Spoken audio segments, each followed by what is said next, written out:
Sa prestation a été très appréciée.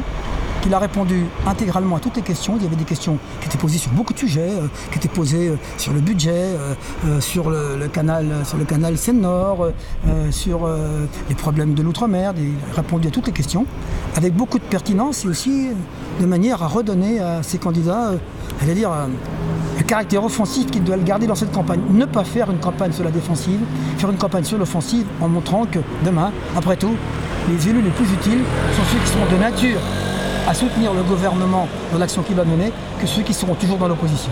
Il leur a été donné, c'est d'avoir une attitude offensive, c'est-à-dire en premier lieu de rétablir les vérités contre les fausses nouvelles qui sont annoncées chaque jour aux élus.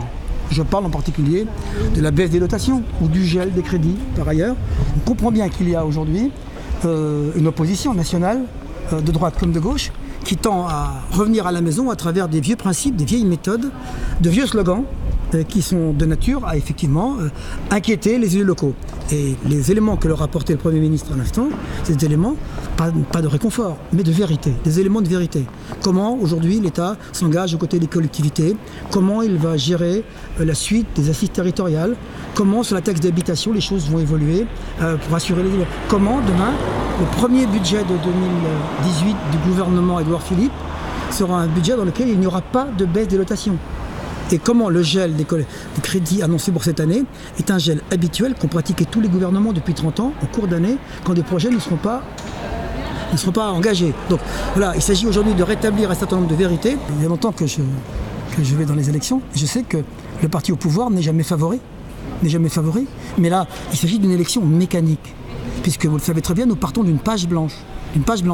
Il n'y a pas eu en 2014, 2015, 2016 des élus En Marche. Tout le monde a été élu dans les partis classiques. Donc on part d'une page blanche. Nous avions 0 élus En Marche au mois de juin. J'espère que nous aurons demain, à la fois dans le groupe En Marche, mais aussi dans les autres groupes. Parce que vous avez vu qu'il y a des candidats qui sont investis, qui appartiennent au LR, aux UDI, au MoDem, qui sont autour de nous, aux centristes. On sait que c'est compliqué de faire des projections.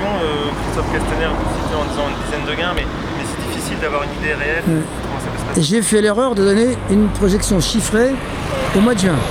Et je vous dis simplement, c'est que l'objectif que j'ai, nous étions 0.